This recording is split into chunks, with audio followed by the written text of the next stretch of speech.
Good evening students. இன்றைக்கி நாம் பார்க்க போகிற டாபிக் வந்து respiratory volumes and respiratory capacities.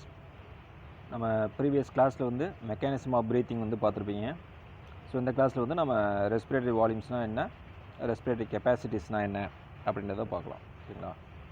So இப்போ பார்த்தீங்கன்னா நம்ம ரெஸ்பிரேஷனில் வந்து வேரியஸ் ஃபேஸஸ், பல்வேறு நிலைகள் நடக்குது.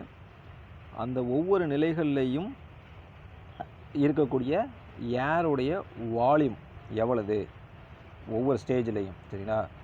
ரெஸ்பிரேஷனில் பல்வேறு ஃபேஸஸ் நடக்குது, பல்வேறு நிலைகள். அந்த ஒவ்வொரு நிலையிலையும் எவ்வளோ வால்யூம் ஆஃப் ஏர் வந்து அவைலபிளாக இருக்குது அப்படின்றத தான் நம்ம வந்து ரெஸ்பிரேட்டரி வால்யூம்ஸ் அப்படின்னு சொல்லி படிக்கிறோம். சரிங்களா? ஸோ அந்த வகையில் ஃபஸ்ட் வந்து ரெஸ்பிரேட்டரி வால்யூமுடைய டைப்ஸ் பார்க்கலாம். ஸோ ஃபஸ்ட் வந்து டைடல் வால்யூம் அப்படின்னா என்ன அப்படின்னு சொல்லி பார்த்திங்கன்னா, ஒரு நார்மலாக நம்ம இன்ஸ்பயர் பண்ணுறோம், எக்ஸ்ஹேல் பண்ணோம். சரிங்களா? Inhale, exhale. During a normal inhale or during a normal exhale. சரிங்களா? ஸோ அப்போது வந்து எவ்வளோ வால்யூம் ஆஃப் ஏர் வந்து நம்ம இன்ஸ்பயர் பண்ணுறோம் இல்லை எக்ஸ்பயர் பண்ணுறோம். ஸோ அதுதான் வந்து டைடல் வால்யூம் அப்படின்னு சொல்கிறோம். அப்போ நார்மலாக நம்ம வந்து ஒரு முறை இன்ஹேல் பண்ணும்போது எக்ஸ்ஹேல் பண்ணும்போது எவ்வளோ வால்யூம் ஆஃப் ஏரை வந்து நம்ம எடுத்துக்கிறோம் அப்படின்னு சொல்லி பார்த்தோன்னா கிட்டத்தட்ட 500 ml. ஸோ அப்போது வந்து டைடல் வால்யூம் அப்படின்றது 500 ml. சரிங்களா? ஸோ இவ்வளோ தான் tidal volume. So tidal volume is the amount of air inspired or expired. சரிங்களா? With normal breath. இப்போ நார்மலாக நம்ம ஏன்னா சுவாசத்தில் வந்து ரெண்டு வகை நம்ம சொல்லலாம். ஒன்று நார்மல் பிரீத்திங், நார்மலாக சுவாசிக்கிறது, இப்போ உட்காந்து பேசிகிட்டு இருக்கும்போது, சாப்பிட்டுட்டு இருக்கும்போது, இல்லை சும்மா ஐடலாக உட்காந்துருக்கும்போது, ஸோ அந்த மாதிரி இருக்கும்போது இன்ஸ்பயர் பண்ணுறது. இன்னொன்று பார்த்திங்கன்னா ஃபோர்சிபிள் இன்ஸ்பிரேஷன் அப்படின்னு சொல்கிறது. அதாவது ரொம்ப இப்போது யோகாலாம் பண்ணும்போது நம்ம என்ன பண்ணுறோம், வெளியில் கூடிய காற்றை டீப்பாக இன்ஹேல் பண்ணுறோம் இல்லையா, அதுதான் ஃபோர்சிபிள் இன்ஸ்பிரேஷன் அப்படின்னு சொல்கிறாங்க. ஸோ அந்த மாதிரி ஃபோர்சிபிளாகவும் பண்ணலாம், நார்மலாகவும் பண்ணலாம். அப்படி நார்மலாக பண்ணும்போது நம்ம எவ்வளோ காற்றை ஒரு தடவை எடுத்துக்கிறோம் அப்படின்னு சொல்லி பார்த்தீங்கன்னா 500 ml அப்படின்ற அளவுக்கு நாம் எடுத்துக்கிறோம். சரிங்களா? இதை தான் வந்து டைடல் வால்யூம் அப்படின்னு சொல்கிறாங்க.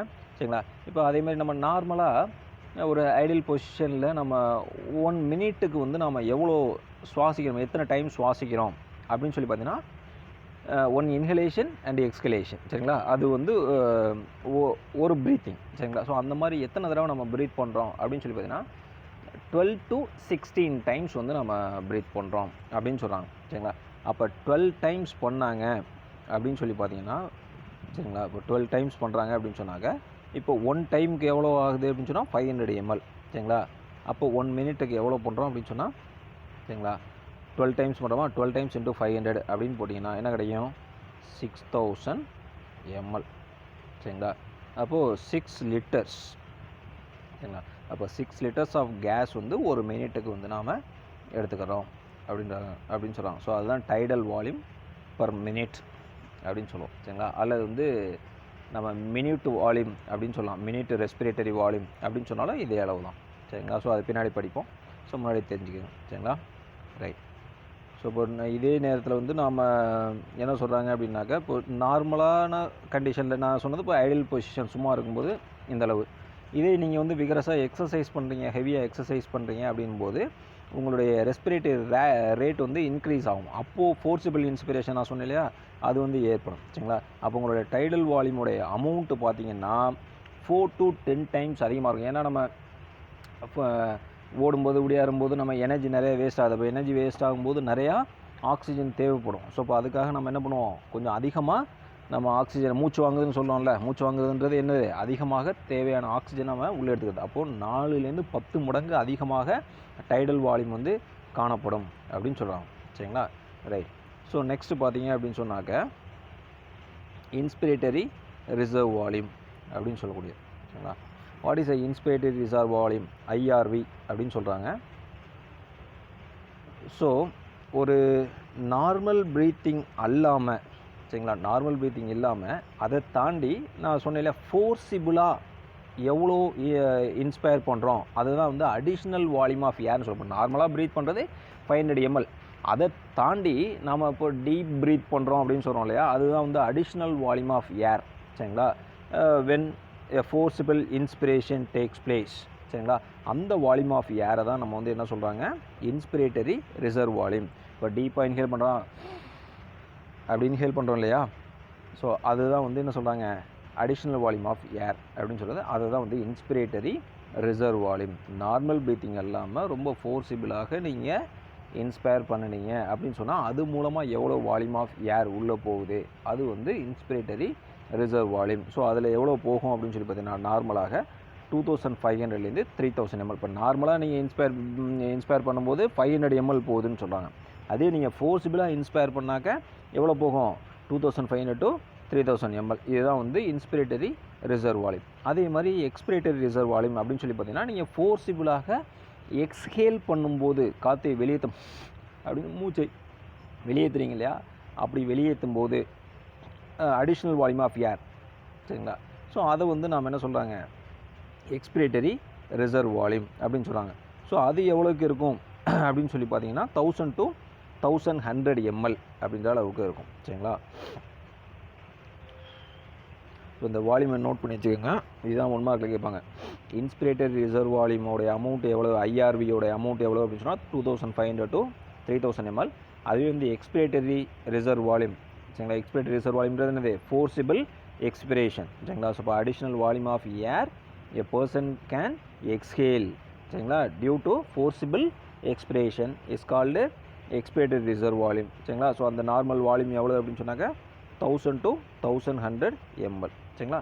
ஸோ அடுத்து வந்து ரெசிடியல் வால்யூம். இப்போ ரெசிடியல் வால்யூம் அப்படின்னு சொல்லி பார்த்தீங்கன்னாக்க இப்போ சப்போஸ் வந்து ஒரு ஃபோர்ஸிபிள் எக்ஸ்பிரேஷன் பண்ணினதுக்கு அப்புறம் நம்ம லங்ஸில் இருக்கக்கூடிய எல்லா காற்றும் வெளியே போயிடுச்சா? ஆனால் கம்ப்ளீட்டாக வெளியில் போயிருக்குமானா இல்லை, கொஞ்சம் காற்று வந்து நம்ம லங்ஸில் தங்கி இருக்கும். அந்த வால்யூம் இருக்கு இல்லையா, அதை தான் வந்து ரெசிடியல் வால்யூம், எஞ்சிய கொள்ளளவுன்னு சொல்லுவாங்க, சரிங்களா? இப்போ ஃபோர்ஸிபிள் எக்ஸ்பிரேஷனுக்கு அப்புறம் நம்ம லங்ஸ்லேருந்து மேக்ஸிமம் வால்யூம் ஆஃப் ஏர் வந்து வெளியில் போயிடும். அப்படி போனதுக்கப்புறம் கொஞ்சமாக ஏர் வந்து நம்மளுடைய லங்ஸ்க்குள்ளே தங்கி இருக்கும். அந்த தங்கி இருக்கக்கூடிய அந்த கொஞ்சமான ஏர் இருக்கு இல்லையா, கொஞ்சமான வால்யூம் ஆஃப் ஏர், ஸோ அதை தான் வந்து என்னது? ரெசிடியல் வால்யூம், ரெசிடியூ, சரிங்களா? ஸோ அந்த கொஞ்சமான அந்த வால்யூம் வந்து ரெசிடியல் வால்யூம் முடிச்சிடும். ஸோ அந்த ரெசிடியல் வால்யூம் எவ்வளோ இருக்கும் அப்படின்னு சொல்லி பார்த்தீங்கன்னா 1100 to 1200 ml அப்படின்ற அளவுக்கு வரும். ஸோ அது வந்து ரெசிடியல் வால்யூம். இந்த வால்யூம் ஆஃப் ஏர் ரிமைனிங் இந்த lungs after the forcible expiration, சரிங்களா? இப்போ ஃபோர்ஸாக நீங்கள் எக்ஸ்பயர் பண்ணதுக்கப்புறம் உங்களுடைய லங்ஸில் மீதி இருக்கக்கூடிய காற்றினுடைய அளவு, சரிங்களா, அது எவ்வளோ இருக்கும்? 1100 to 1200 ml அப்படின்ற அளவில் இருக்கும். Right, okay. நெக்ஸ்ட் வந்து இதெல்லாம் வந்து ரெஸ்பிரேட்டரி வால்யூம்ஸ், சரிங்களா? ஸோ அடுத்து வந்து ரெஸ்பிரேட்டரி கெப்பாசிட்டிஸ். அப்போ சுவாச திறன்கள் அப்படின்னு சொல்லுவோம். ஸோ என்னென்ன திறன்கள் இருக்குது அப்படின்னு சொல்லி பார்த்தீங்கன்னா வைட்டல் கெப்பாசிட்டி அப்படின்றது. ஸோ இந்த வைட்டல் கெப்பாசிட்டி தான் மெயின், சரிங்களா? ஸோ உயிர்ப்பு திறன் அப்படின்னு சொல்லுவாங்க. இந்த வைட்டல் கெப்பாசிட்டினா என்ன அப்படின்னு சொல்லி பார்த்தீங்கன்னாக்க த அமௌண்ட் ஆஃப் ஏர், சரிங்களா, the maximum amount of air என்ன அது அப்படின்னு சொல்லி பார்த்தீங்கன்னா ஒரு ஃபோர்ஸிபிள் எக்ஸ்பிரேஷன் அல்லது ஃபோர்ஸிபிள் இன்ஸ்பிரேஷன். ஃபோர்ஸிபிள் எக்ஸ்பிரேஷனை தொடர்ந்து ஒரு ஃபோர்ஸிபிள் இன்ஸ்பிரேஷன், சரிங்களா? ரெண்டுமே நடக்குது. அப்படி ரெண்டுமே நடக்கும்போது எவ்வளோ வால்யூம் ஆஃப் ஏர் வந்து நம்மளுடைய ரெஸ்பிரேட்டரி ட்ராக்டில் ட்ராவல் ஆகுது, சரிங்களா? ஸோ அதை தான் நம்ம வந்து என்ன சொல்கிறாங்க? வைட்டல் கெப்பாசிட்டி அப்படின்னு சொல்கிறாங்க. ஸோ இங்கே கிளியராக சொல்கிறாங்க பாருங்கள், இந்த maximum volume of air that can be moved out, வெளியேறுது, சரிங்களா? எப்போது? During a single breath following maximal inspiration, சரிங்களா? ஒரு மேக்ஸிமல் இன்ஸ்பிரேஷன், அதான் ஃபோர்ஸிபிள் இன்ஸ்பிரேஷன் சொல்கிறோம். அந்த ஃபோர்ஸிபிள் இன்ஸ்பிரேஷனுக்கு அப்புறம் நம்ம என்ன பண்ணுறோம்? ஃபோர்ஸிபிளாக எக்ஸ்பிரேஷன் பண்ணுறோம். ஸோ அப்போ ஒட்டுமொத்தமாக இப்போ ஃபோர்ஸிபிள் இன்ஸ்பிரேஷன், அந்த ஃபோர்ஸிபிள் இன்ஸ்பிரேஷன் தான் ஐஆர்வின்னு சொல்லுவோம், சரிங்களா? அடுத்து ஒரு ஃபோர்ஸிபிள் எக்ஸ்பிரேஷன், சரிங்களா? அது போக நார்மல் இன்ஸ்பிரேஷன் எக்ஸ்பிரேஷன், சரிங்களா, டிவி, சரிங்களா? இது எல்லாம் சேர்த்தது தான் என்னது? வைட்டல் கெப்பாசிட்டி அப்படின்னு சொல்கிறாங்க. புரிஞ்சுதா? இப்போ வைட்டல் கெப்பாசிட்டின்றது என்ன அப்படின்னு சொல்லி பார்த்தீங்கன்னா நார்மலாக நீங்கள் எக்ஸ்பிரேஷன் பண்ணதுக்கு அப்புறம், ஒரு ஃபோர்ஸிபிளாக நீங்கள் எக்ஸ்பிரேஷன் பண்ணதுக்கப்புறம் ஃபோர்ஸிபிளாக இன்ஸ்பிரேஷன் பண்ணுறீங்க, இல்லை ஃபோர்ஸிபிளாக இன்ஸ்பிரேஷன் பண்ணதுக்கப்புறம் இல்லை ஃபோர்ஸிபிளாக எக்ஸ்பிரேஷன் பண்ணுறீங்க. இந்த ரெண்டுலேயும் ஃபோர்ஸிபிள் இன்ஸ்பிரேஷன், ஃபோர்ஸிபிள் எக்ஸ்பிரேஷன், சரிங்களா? அப்போ ஃபோர்ஸிபிள் இன்ஸ்பிரேஷனை நம்ம வந்து என்ன சொல்லுவோம்? அது மூலமாக வரக்கூடிய கேஸ் வந்து இன்ஸ்பிரேட்டரி ரிசர்வ் வால்யூம் முடிச்சிடும். ஃபோர்ஸிபிள் எக்ஸ்பிரேஷன் மூலமாக வெளியேறக்கூடிய காற்றை எக்ஸ்பிரேட்டரி ரிசர்வ் வால்யூம் சொல்லுவோம். அது போக என்ன இருக்கும்? நார்மல் டைடல் வால்யூம், அதாவது ஃபோர்ஸிபிள் எக்ஸ்பிரேஷன் இன்ஸ்பிரேஷனை தாண்டி நார்மல் இன்ஸ்பிரேஷன் நடக்கும், சரிங்களா? ஸோ அது எல்லாத்தையும் ஒட்டு மொத்தமாக சேர்த்தது வந்து வைட்டல் கெப்பாசிட்டி அப்படின்னு சொல்கிறாங்க. ஸோ அப்போ what is a vital capacity அப்படின்னு சொன்னாக்க பர்சன் ஃபஸ்ட்டு என்ன பண்ணுறாங்க? இன்ஸ்பயர் மேக்ஸிமலி, வேகமாக உள்ளே இழுக்கிறாங்க. அதேமாரி தென் எக்ஸ்பயர்ஸ் மேக்ஸிமலி, சரிங்களா? அப்போ அப்படி வேகமாக உள்ளே இழுக்கும் போதும் அல்லது ஃபோர்சிபிளாக வெளியேற்றும் போதும், ஃபோர்சிபிளாக இன்ஸ்பயர் பண்ணும்போதும், ஃபோர்சிபிளாக எக்ஸேல் பண்ணும்போதும் எவ்வளோ வால்யூம் ஆஃப் ஏர் வந்து ட்ராவல் ஆகுது, சரிங்களா. ஸோ அது வந்து வைட்டல் கெப்பாசிட்டி அப்படின்னு சொன்னாங்க. அப்போ வைட்டல் கெப்பாசிட்டி ஈக்குவல் டு அதுக்கான ஃபார்முலா தான் என்ன சொல்லுவாங்க, ERV plus TV plus IRV. நீங்கள் இதை வந்து இந்த பிக்சரில் பார்த்தீங்கன்னா உங்களுக்கு தெளிவாக தெரியும், சரிங்களா. இப்போ இந்த பிக்சரை கொஞ்சம் பாருங்கள். இதில் இந்த லைன், சரிங்களா, இது ஒரு லைன், இது ஒரு லைன். ஸோ இதுக்குள்ளே இருக்கக்கூடிய இந்த ஸ்பேஸை தான் வந்து என்ன சொல்கிறாங்க, டைடல் வால்யூம், நார்மல் ப்ரீத்திங், சரிங்களா. ஸோ இப்போ நார்மல் ப்ரீத்திங் இல்லாமல் இந்த ஃபோர்சிபிள் ப்ரீத்திங், இந்த ஃபோர்சிபிள் ப்ரீத்திங் என்ன சொல்கிறாங்க, ஐஆர்வி சொல்கிறாங்களா. ஸோ அதேமாதிரி ஃபோர்சிபிள் இது வந்து இன்ஸ்பிரேஷன் அப்படின்னு சொன்னாங்க, இது எக்ஸ்பிரேஷன். அப்போது இதுதான் வந்து ஃபோர்சிபிள் எக்ஸ்பிரேஷன். அப்போ எக்ஸ்பிரேட்டரி ரிசர்வ் வால்யூம் இஆர்வி, சரிங்களா. இப்போது இங்கே வைட்டல் கெப்பாசிட்டி கொடுத்துருக்காங்க பாருங்கள். அப்போ ஃபோர்சிபிள் இன்ஸ்பிரேஷன் கீழே forcible expiration plus tidal volume, சரிங்களா. ஸோ இது மூணையும் சேர்த்து தான், அதனால தான் இந்த இடத்துல போட்டிருக்காங்க, சரிங்களா. ஃபோர்சிபிள் அதை நீங்கள் புக்கில் பாருங்கள், இன்னும் கொஞ்சம் உங்களுக்கு தெளிவாக தெரியும். இந்த இருக்கு பாருங்கள், சரிங்களா.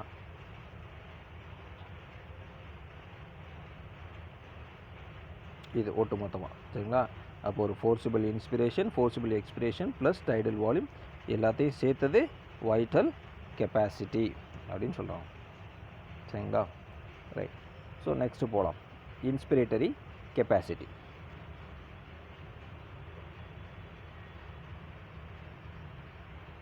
What is the inspiratory capacity அப்படின்னு சொல்லி பார்த்தீங்கன்னாக்க, ஒரு நார்மலாக நாம் எக்ஸ்பயர் பண்ண பின்னாடி, சரிங்களா, எவ்வளோ வால்யூம் ஆஃப் ஏரை வந்து நாம் உள்ளே எடுத்துக்கிறோம், சரிங்களா. அதாவது என்ன சொல்கிறோம், நார்மலாக நாம் எக்ஸ்பயர் பண்ணதுக்கு அப்புறம், ஒரு எக்ஸ்பிரேஷனுக்கு அப்புறம் நார்மலாக ஒரு இன்ஸ்பிரேஷன் நடக்கும் இல்லையா. அப்போ நார்மலாக நம்ம எக்ஸ்பிரேஷன் பண்ணதுக்கப்புறம் எவ்வளோ வால்யூம் ஆஃப் ஏர் நாம் இன்ஸ்பயர் பண்ணுறோம், அதுதான் வந்து இன்ஸ்பிரேட்டரி கெப்பாசிட்டி அப்படின்னு சொல்கிறாங்க. The total volume of air a person can inhale, சரிங்களா, ஆஃப்டர் நார்மல் எக்ஸ்பிரேஷன். அப்போ நார்மலாக ஒரு எக்ஸ்பிரேஷன் பண்ணதுக்கப்புறம் நம்ம எவ்வளோ வால்யூம் ஆஃப் ஏரை வந்து நம்ம உள்ளே எடுத்துக்க முடியும் மேக்ஸிமம், சரிங்களா. ஸோ அது வந்து இன்ஸ்பிரேட்டரி கெப்பாசிட்டி. அப்போ ஒரு நார்மல் ப்ரீத்திங் அப்படின்னு சொல்லுவோம் இல்லையா. அப்போ நார்மல் ப்ரீத்திங்கிறது டைடல் வால்யூம், சரிங்களா. அப்போ எவ்வளோ வால்யூம் ஆஃப் ஏரை நம்ம மேக்ஸிமம் இன்ஹேல் பண்ண முடியும், அது ஐஆர்வி. அப்போ டிவி ப்ளஸ் ஐஆர்வி, அதுதான் வந்து என்னது, இன்ஸ்பிரேட்டரி கெப்பாசிட்டிக்கான ஃபார்முலா, சரிங்களா. அதே மாதிரி அடுத்து எக்ஸ்பிரேட்டரி கெப்பாசிட்டி அப்படின்னு சொன்னீங்கனாலும் இதுக்கு அப்படியே ஆப்போசிட்டாக இருக்கும், சரிங்களா. Total volume of air a person can exhale, சரிங்களா. அப்போ எவ்வளோ வால்யூம் ஆஃப் ஏர் வந்து ஒரு நார்மல் இன்ஸ்பிரேஷனுக்கு அப்புறம் எவ்வளோ வால்யூம் ஆஃப் ஏரை வந்து நம்ம எக்ஸ்ஹேல் பண்ண முடியும், சரிங்களா. ஸோ அது வந்து எக்ஸ்பிரேட்டரி கெப்பாசிட்டின்னு இருக்கும், சரிங்களா. அப்போ நம்ம ஃபார்முலா என்ன எழுதுவோம், IC equal to TV plus ERV. So easy தான், இங்கே பார்த்தீங்கன்னா இருக்கும், சரிங்களா. இந்த இருக்கா எக்ஸ்பிரேட்டரி கெப்பாசிட்டி. ஸோ அப்போ எக்ஸ்பிரேட்டரி கெப்பாசிட்டின்றது என்னது, ஒரு நார்மல் இன்ஸ்பிரேஷனுக்கு பின்னாடி, நார்மலாக இன்ஸ்பிரேஷனுக்கு பின்னாடி, inspiration is followed by expiration இல்லையா. ஒரு நார்மல் இன்ஸ்பிரேஷனுக்கு பின்னாடி எவ்வளோ வால்யூம் ஆஃப் ஏரை வந்து நாம் எக்ஸ்ஹேல் பண்ணுறோம், சரிங்களா. ஸோ அதை வந்து எக்ஸ்பிரேட்டரி ரிசர்வ் வால்யூம் அப்படின்னு சொல்லுவோம். அப்போ எக்ஸ்ஹேல் அப்படின்னு சொன்னாலே என்னது, இஆர்வி, எக்ஸ்பிரேட்டரி ரிசர்வ் வால்யூம், சரியா. அடுத்து நார்மல் ப்ரீத்திங் சொன்னது டிவி, சரிங்களா. ஸோ அதுதான் வந்து எக்ஸ்பிரேட்டரி ரிசர்வ் வால்யூம், சரிங்களா, புரியுதா. ஸோ நெக்ஸ்ட் வந்து டோட்டல் லங் கெப்பாசிட்டி, சரிங்களா. இப்போ நுரையீரலுடைய ஒட்டுமொத்த திறன், சரிங்களா. ஒட்டுமொத்த திறன்றது என்ன அர்த்தம், இப்போ ஒரு normal breathing R forcible breathing பொழுது இன்ஸ்பிரேஷன், சரிங்களா, எவ்வளோ காற்றை நம்ம வந்து நுரையீரலுக்குள்ளே தேக்கி வைக்க முடியும், சரிங்களா. நம்ம நல்லா இன்ஹேல் பண்ணதுக்கப்புறம், டீப்பாக இன்ஹேல் பண்ணதுக்கு அப்புறம் நம்மளுடைய லங்குக்குள்ளே எவ்வளோ வால்யூம் ஆஃப் ஏரை வந்து நம்ம லங் வந்து தாங்கும், சரிங்களா. அதுதான் டோட்டல் லங் கெப்பாசிட்டி அப்படின்னு சொல்லுவாங்க. அப்போ டோட்டல் லங் கெப்பாசிட்டி யாருக்கு அதிகமாக இருக்கோ அவங்களுக்கு தான் வந்து நல்ல ஸ்டாமினா இருக்குது அப்படின்னு அர்த்தம், சரிங்களா. அப்போ total lung capacity is very important. எவ்வளோ காற்றை வந்து நம்மளால் நம்மளுடைய லங்ஸுக்குள்ளே அக்கமடேட் பண்ணி வைக்க முடியும் ஆஃப்டர் எ ஃபோர்ஸ்ஃபுல் இன்ஸ்பிரேஷன், சரிங்களா. ஸோ அது வந்து டோட்டல் லங் கெப்பாசிட்டி அப்படின்னு சொல்லுவாங்க, சரிங்களா. ஸோ அந்த டோட்டல் லங் கெப்பாசிட்டின்றப்போ அதில் யார் வருவாங்க அப்படின்னு சொல்லி பார்த்தீங்கன்னாக்க, இப்போது நம்ம வெளியிலேருந்து காற்றை உள்ளே இழுக்கிறோம், அப்படியே ஃபோர்ஸ்ஃபுல்லாக இழுக்கிறோம் அப்படின்னு சொல்கிறோம். அது என்னது ஆக்சுவலாக வைட்டல் கெப்பாசிட்டி. சரிங்களா? அப்போது ஏற்கனவே நம்ம சொல்லியிருக்கோம். அப்போ வைட்டல் கெப்பாசிட்டினாக்க expiratory reserve volume, inspiratory reserve volume plus tidal volume எல்லாம் ஒன்றா சேர்ந்து அடங்குறது தான் என்னது இந்த வைட்டல் கெப்பாசிட்டி அப்படின்னு சொல்லுவோம். அப்போ vital capacity equal to ERV plus IRV plus TV. சரிங்களா? ஸோ இது எல்லாம் சேர்த்தது தான் வந்து என்னது வைட்டல் கெப்பாசிட்டி அப்படின்னு சொல்லுவோம். Plus RV. அப்போ ஆர்வினா என்ன? Residual volume. ரெசிடியல் வால்யூம்னா என்னது? ஒரு நார்மல் எக்ஸ்பிரேஷனுக்கு அப்புறம் நம்ம லங்ஸில் ஏற்கனவே கொஞ்சம் கேஸஸ் இருக்குன்னு சொன்னோமா, எஞ்சியது. சரிங்களா? ஸோ அதுதான் என்னது ரெசிடியல் வால்யூம் சொன்னோம். அந்த ரெசிடியல் வால்யூமோட நாம் ஃபோர்ஸாக இன்ஸ்பயர் பண்ண காற்றும் சேர்ந்து, அப்போ ரெசிடியல் வால்யூமும் உள்ளே இருக்குது, அது போக நம்ம ஃபோர்ஸாக இன்ஸ்பயர் பண்ண காற்றும் உள்ளே இருக்குது. சரிங்களா? அப்போ ரெண்டையும் கூட்டாக சேர்த்தது தான் என்னது டோட்டல் லங் கெப்பாசிட்டி. அப்போ டோட்டல் லங் கெப்பாசிட்டி நம்மளோட எவ்வளவு அப்படின்னு சொல்லி பார்த்தீங்கன்னா 6000 ml. அப்போ நம்ம வந்து 6 லிட்டர் கேஸை வந்து நம்மளுடைய நுரையீரலுக்குள்ளே ஸ்டோர் பண்ணி வைக்க முடியும். அது ஒவ்வொரு இண்டிவிஜுவலை பொறுத்து வேறுபடும். சரிங்களா? ஆனால் ஆவரேஜ் கால்குலேஷன் இங்கே கொடுத்துருக்காங்க. ஸோ அந்த ஆவரேஜ்ன்றது எவ்வளோ அப்படின்னு சொல்லி பார்த்தீங்கன்னா 6000 ml. சரிங்களா? அப்போ 6 லிட்டர் கேஸை நம்மளுடைய நுரையீரல் தாங்கும். சரிங்களா? அதுதான் வந்து டோட்டல் லங் கெப்பாசிட்டி. ஒட்டுமொத்தமாக நம்மளுடைய நுரையீரலுக்குள்ளே தேக்கி வைக்கக்கூடிய காற்றினுடைய அளவு. சரிங்களா? அதுதான் டோட்டல் லங் கெப்பாசிட்டி அப்படின்னு சொல்கிறாங்க. சரிங்களா? ரைட். நெக்ஸ்ட் வந்து நான் மினிட் ரெஸ்பிரேட்டரி வால்யூம், அது ஏற்கனவே சொல்லிட்டேன். மினிட் அப்படின்னு சொன்னாக்க ஒரு நிமிஷத்துக்கு நம்ம ரெஸ்பிரேட்டரி பேசேஜில் எவ்வளோ காற்று வந்து பயன்படுத்தப்படுது அப்படின்னு சொல்கிறது வந்து மினிட் ரெஸ்பிரேட்டரி வால்யூம் அப்படின்னு சொன்னோம். ஸோ அதுக்கு தான் நம்ம சொன்னால் ஒரு தடவை நம்ம ரெஸ்பயர் பண்ணும்போது எவ்வளோ காற்று நார்மலாக எடுத்துக்கிறோம் அப்படின்னு சொன்னாக்க 500 ml அப்படின்றத முன்னாடியே போட்டு காமிச்சோம். ஸோ அதேமாதிரி ஒரு நிமிஷத்துக்கு நம்ம எத்தனை தடவை சுவாசிக்கிறோம்? 12 தடவை, மினிமம் 12 தடவை, மேக்ஸிமம் 16 தடவை. சரியா? அப்போ மினிமம் 12 தடவை அப்படின்ற போது 12 × 500 போட்டோம்னா 6000 லிட்டர்ஸ், 6000 ml. So 6 litres. சரிங்களா? அப்போ மினிட் ரெஸ்பிரேட்டரி வால்யூம் அப்படின்றது என்னது 6 லிட்டர்ஸ் பர் மினிட். சரிங்களா? அப்போ ஒரு நிமிஷத்துக்கு நாம் எவ்வளோ கேஸை ட்ரான்ஸ்போர்ட் பண்ணிகிட்ருக்கோம் அப்படின்னு சொன்னால் 6 லிட்டர்ஸ் யூஸ் பண்ணிகிட்ருக்கோம். சரிங்களா? ஸோ அதுதான் வந்து ரெஸ்பிரேட்டரி மினிட் ரெஸ்பிரேட்டரி வால்யூம் அப்படின்னு சொல்லுவோம். சரிங்களா? நெக்ஸ்ட் பார்த்தீங்கன்னா டெட் ஸ்பேஸ் அப்படின்னு ஒன்று சொல்லுவாங்க. So what is a dead space அப்படின்னு சொல்லும்போது, இப்போ நாம் வந்து ஒரு காற்றை வந்து நம்ம உள்ளே எடுக்கிறோம் இல்லையா, இன்ஸ்பயர் பண்ணுறோம். ஸோ அப்படி எல்லா காற்றும் உள்ளே போய் நம்மளுடைய லங்ஸில் ரெஸ்பிரேட்டரி சர்ஃபேஸில் எக்ஸ்சேஞ்ச் ஆகுதா, பயன்படுதான்னா கிடையாது. சரிங்களா? அதில் ஒரு certain volume of air, that is about 150 ml of gas never reaches the respiratory surface. அந்த ரெஸ்பிரேட்டரி சர்ஃபேஸ்ன்றது என்னது? எக்ஸ்சேஞ்ச் ஏரியா, ஆல்வியோலை ரீச் பண்ணுறது கிடையாது. ஸோ ஆனால் அந்த காற்று பார்த்தீங்கன்னா உங்களுடைய ரெஸ்பிரேட்டரி பாதை இருக்கு இல்லையா, இந்த ரெஸ்பிரேட்டரி பேசேஜ் இந்த ட்ரக்கியோல்ஸ் வரைக்குமே போகும். ஆனால் எங்கே போகாது? ஆல்வியோலையை போய் ரீச் பண்ணாமலே மறுபடியும் என்ன ஆயிரும்? வெளியேறிடும். சரிங்களா? ஸோ அந்த காற்றை தான் பயன்படாமல் வெளியேறுது. சரிங்களா? அந்த காற்றை தான் நம்ம என்ன சொல்லுவாங்க? டெட் ஸ்பேஸ் அப்படின்னு சொல்லுவாங்க. சரிங்களா? ஸோ அப்போது இன்ஸ்பயர் பண்ணக்கூடிய எல்லா ஏரும் வந்து கேஸஸ் எக்ஸ்சேஞ்ச் ஏரியாவை ரீச் பண்ணுறது கிடையாது. ஆனால் என்ன பண்ணுது? ரெஸ்பிரேட்டரி பேசேஜை ஃபில் பண்ணுது. சரிங்களா? ஸோ அந்த கேஸஸ் எக்ஸ்சேஞ்சில் ஈடுபடாமல் அப்படி வெளியேறக்கூடிய அந்த காற்றை வந்து நம்ம என்ன சொல்லுவாங்க? டெட் ஸ்பேஸ் அப்படின்னு சொல்லுவாங்க. அந்த ஏருக்கு பேர் தான் டெட் ஸ்பேஸ் அப்படின்னு சொல்லுவாங்க. ஸோ அப்படி அந்த வால்யூம் ஆஃப் டெட் ஸ்பேஸ் எவ்வளோ அப்படின்னு சொல்லி பார்த்தீங்கன்னா 150 ml.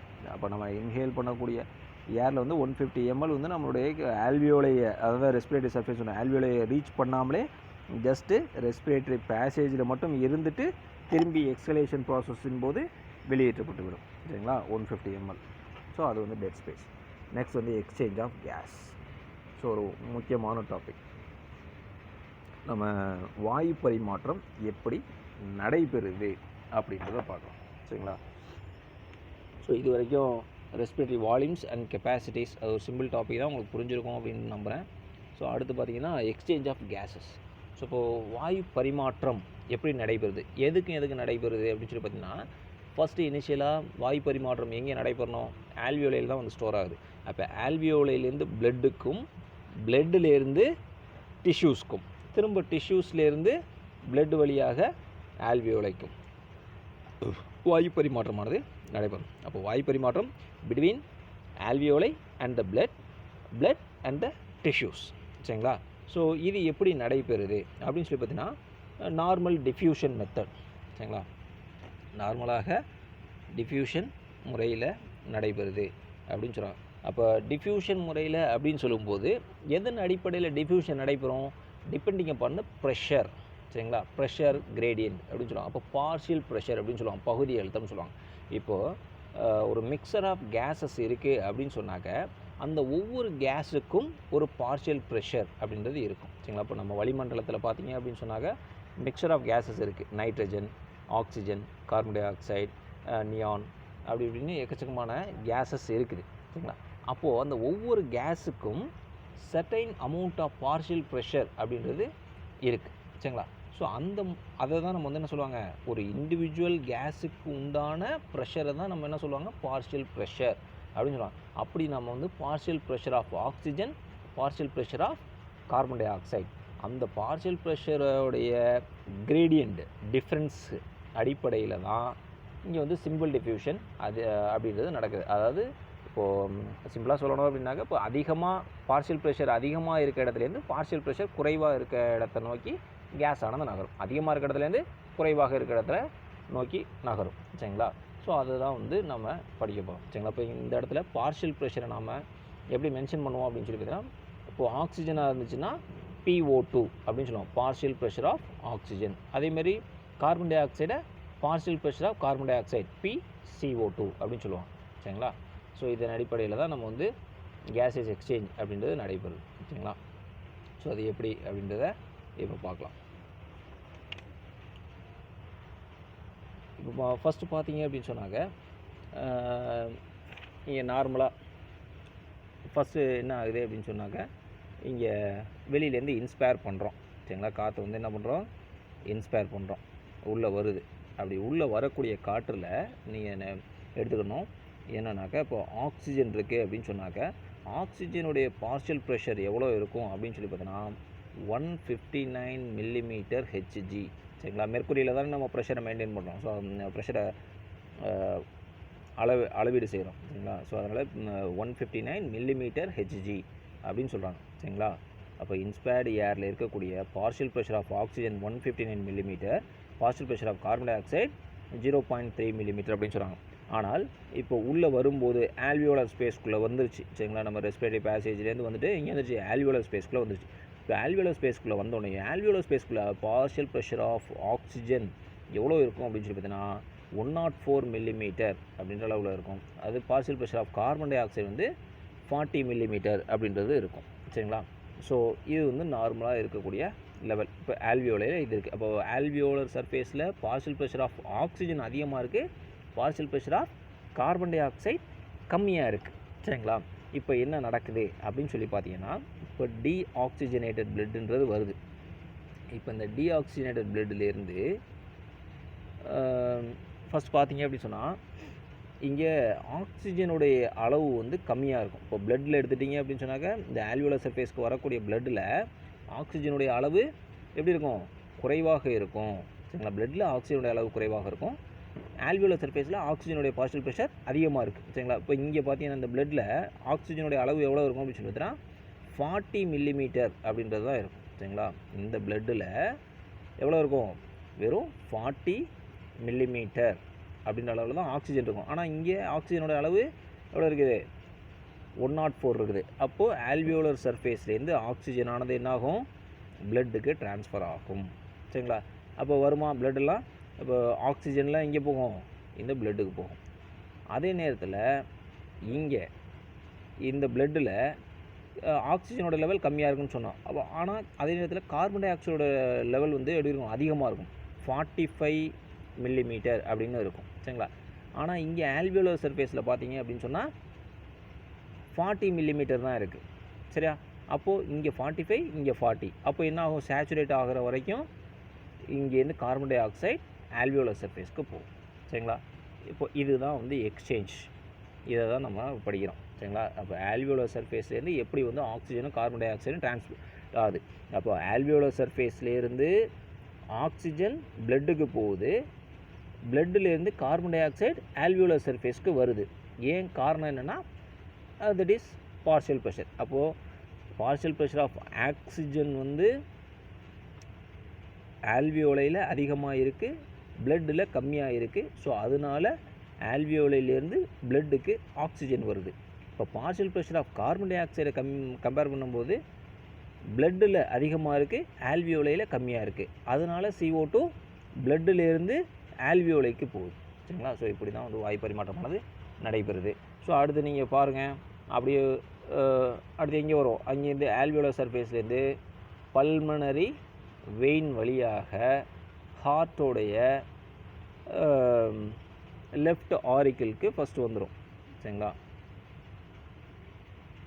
ஹார்ட்டோடைய லெஃப்ட் ஆரிக்கிளுக்கு ஆக்சிஜனேட்டட் பிளட் வந்து பல்மனரி வெயின் வழியாக வரும். அப்படி வரும்போது ஆக்சிஜன் வந்து எவ்வளோ இருக்கும், partial pressure of oxygen 95 millimetre, carbon dioxide 40 millimetre. சரிங்களா? ஸோ அடுத்து ஆரிக்கிள்லேருந்து வென்ட்ரிக்கிளுக்கு வருது. அப்புறம் வென்ட்ரிக்கிள் பம்ப் பண்ணி அயோட்டா வழியாக சிஸ்டமேட்டிக் ஆர்டரிஸ் வழியாக நம்மளுடைய உடல் ஆர்டரி வழியாக ஒவ்வொரு பார்ட்ஸ் ஆஃப் த பாடி, சரிங்களா, எடுத்துகிட்டு போகுது. அங்கே ஒரு டிஷ்யூஸ்க்கு கொண்டு போகுது. சரிங்களா?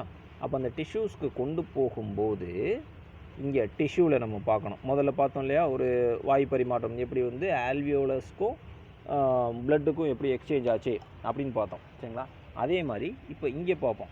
சரிங்களா? இப்போ சிஸ்டமேட்டிக் ஆர்டரி எடுத்துகிட்டு போகுது, பிளட் எடுத்துகிட்டு போகுது, டிஷ்யூஸ்க்கு கொண்டு போயிடுச்சு. சரிங்களா? அப்போ டிஷ்யூஸில் வந்து ஆக்சிஜனுடைய லெவல் கம்மியாக இருக்கும். இப்போ நம்ம இங்கே பார்த்துட்டோம், என்ன சொன்னோம், இந்த ஆர்டரியில் வரக்கூடிய பிளட் இருக்கு இல்லையா, அப்போ அந்த ஆக்சிஜனேட்டட் பிளட்டு, அந்த ஆக்சிஜனேட் பிளட்டில் ஆக்சிஜனுடைய லெவல் வந்து எவ்வளோ இருக்குது, 95 மில்லிமீட்டர் இருக்குது.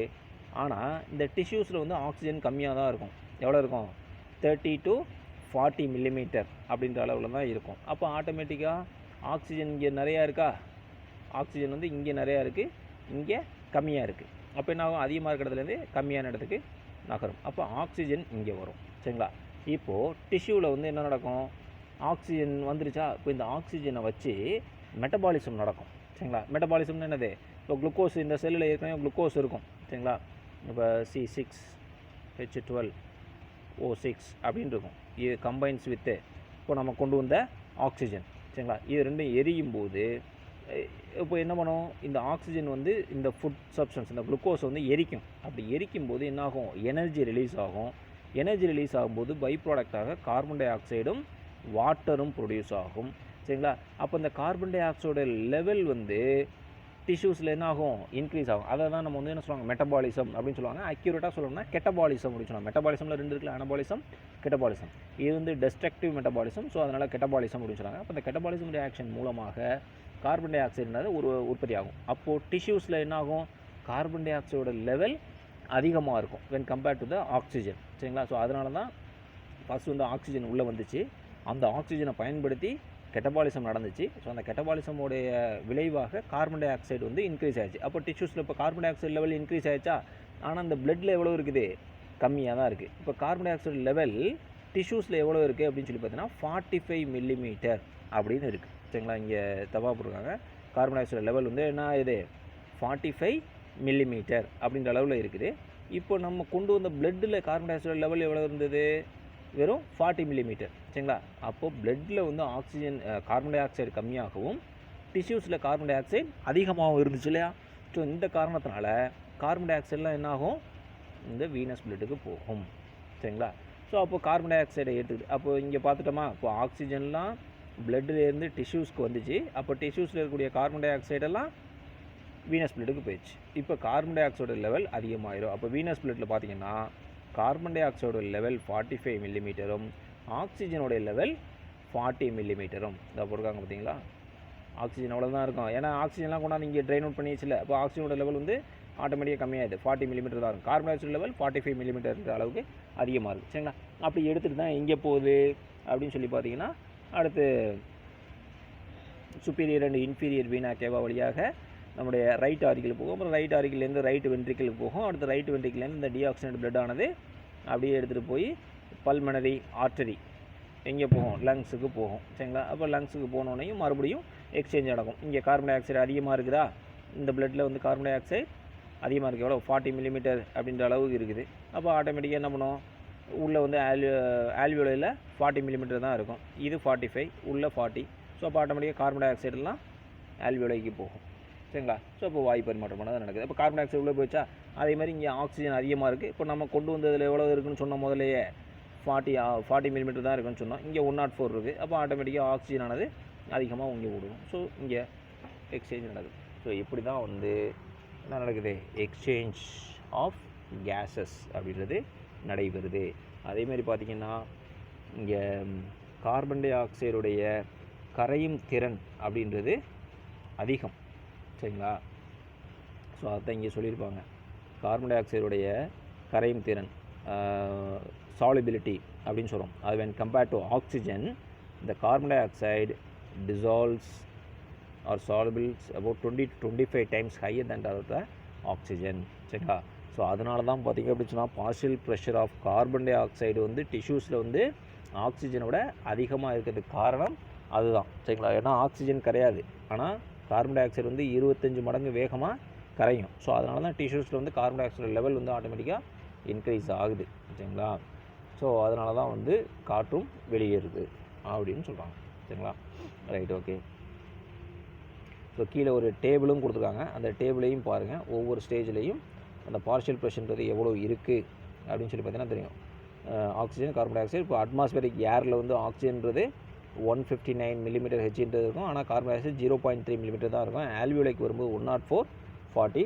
அதுவே டீஆக்சிஜனேட்டட் பிளட்டில் எடுத்துகிட்டு வரும்போது டீஆக்சிஜனேட் பிளட்டில் ஆக்சிஜன் கம்மியாக இருக்கும், 40 தான் இருக்கும்.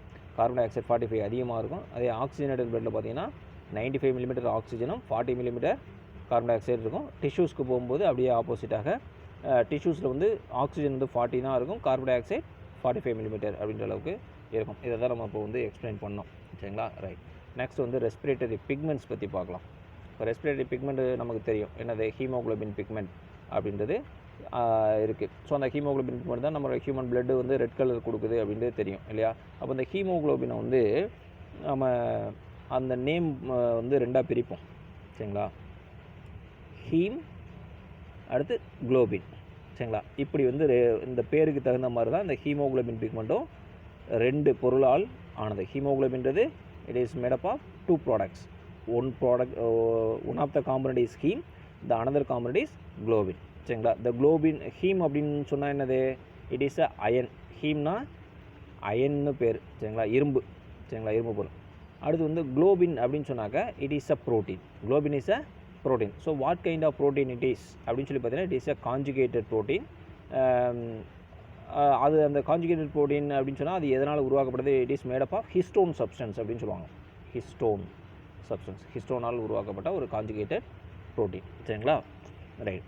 கான்ஜுகேட்டட் ப்ரோட்டீனாலே இணைவு புரதம் அப்படின்னு அர்த்தம். எதோட இணைஞ்சிருக்குது, இந்த ஹீம் ப்ரோட்டீனோட இணைஞ்சிருக்கு அப்படின்னு அர்த்தம். சரிங்களா? ரைட். இதில் இப்போ 2 பகுதி இருக்குன்னு சொன்னோமா, என்னது, ஒன்று ஹீம் போர்ஷன், இன்னொன்று ப்ரோட்டீன் போர்ஷன். இப்போ இந்த ஹீம் போர்ஷன் அப்படின்னு சொல்லி பார்த்தீங்கன்னா அதுதான் வந்து நமக்கு பிக்மெண்ட்டை கொடுக்கக்கூடிய பகுதி அப்படின்னு சொல்கிறாங்க. ஸோ இது வந்து வெறும் 4% தான் இந்த ஹீமோகுளோபினில். அந்த ஹீம்ன்றது வெறும் 4% தான் இருக்கும். சரிங்களா? 4%னா நத்திங் பட், இப்போது இது ஒரு ஆர்பிசி இருக்குது அப்படின்னு சொன்னாங்க, இந்த ஆர்பிசியில் தான் ஹீமோகுளோபின் இருக்குது இல்லையா? இப்போ இந்த ஹீமோகுளோபின் வந்து 2 பகுதியாக ஹீம், குளோபின். இப்போ இதை சுற்றி ஃபுல்லாகவே குளோபின் பார்ட்டிகல்ஸ். இதில் வந்து வெறும் 4% சொல்கிறது என்னென்னா nothing but the 4 heme ions. சரிங்களா? 4 ஹீம் அயான்ஸ். இங்கே ஒன்று, இங்கே ஒன்று, இங்கே ஒன்று, இங்கே ஒன்று. சரிங்களா? 4 ஹீம் காம்பனண்ட் வந்து இருக்கும். சரிங்களா? சரி. இந்த ஹீமோகுளோபினுடைய ஒட்டுமொத்த மாலிகுலர் வெயிட் எவ்வளோ அப்படின்னு சொன்னால் 68,000 டால்டன்ஸ் அப்படின்ற அளவுக்கு அதோடைய மாலிகுலர் வெயிட் இருக்குது. ஸோ அதேமாரி 4 heme iron particles, 4 iron particles இருக்குது. இந்த ஒவ்வொரு அயனும் என்ன செய்யும் அப்படின்னு சொன்னால் ஒவ்வொரு ஆக்சிஜன் மாலிகுலை எடுத்துகிட்டு போகும். சரிங்களா? அதுதான் இதோடைய வேலை. இப்போ ஆக்சிஜனை எடுத்துகிட்டு போகிறதுக்கு தான் இந்த ஹீம் அப்படின்றது பயன்படுது. ஆக்சிஜனை எடுத்துகிட்டு போவோம், கார்பன் டை ஆக்சைடையும் எடுத்துகிட்டு போகும். சரிங்களா? So when each atom of iron carries 1 molecule of oxygen. சரிங்களா? ஸோ இதை தான் வந்து ஹீமோகுளோபின் அப்படின்னு சொல்கிறாங்க. சரிங்களா? நெக்ஸ்ட்டு பார்த்தீங்க அப்படின்னு சொன்னாக்க மெட் ஹீமோகுளோபின். இதில் இன்னொன்று. சரிங்களா? இப்போது இந்த ஹீமோகுளோபினில் வந்து 2 பகுதி பிரித்தோம் இல்லையா?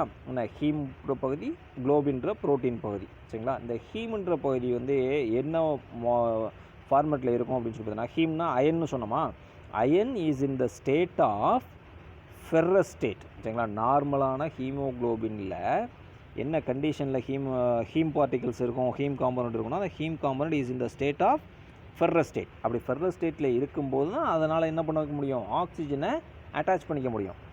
ஆனால் அப்படி இல்லாமல் ஃபெர்ரஸ் ஸ்டேட்டுக்கு பதிலாக ஃபெர்ரிக் ஸ்டேட்டாக மாறி இருந்ததுனால் அந்த ஹீம் பகுதி ஃபெர்ரஸ் ஸ்டேட்டுக்கு பதிலாக ஃபெர்ரிக் ஸ்டேட்டாக மாறி இருந்துச்சுன்னா அதனால் ஆக்சிஜனை எடுத்துக்க முடியாது.